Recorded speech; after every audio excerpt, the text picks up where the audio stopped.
Can we give him a round of applause, Mr. Michael Villamor from Tatan. Also, for second runner-up, third place, also goes to Mr. Dwight Ceballos. Mr. Dwight Ceballos from the National University. Of course, coached by Mr. Ramil Santa Ana. Palakpakan po natin ng National University.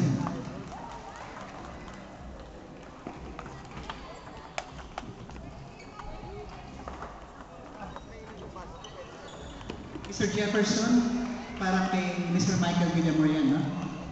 Okay. Now for second place, or first runner-up, goes to Benz Flores. Mr. Benz Flores from the University of Cebu.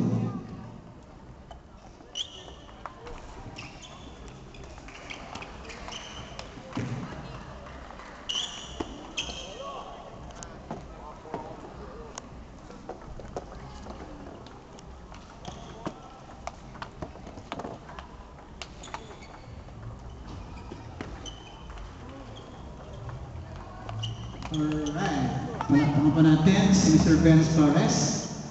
And for the champion in the boys singles high school event from Tatan, Caloocan, palakpakan po natin si Mr. Jefferson De Jesus from Tatan, Caloocan in winning the boys singles high school event.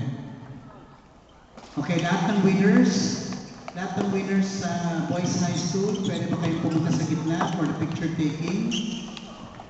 Mr. Ruel Ponte, Coach Ruel.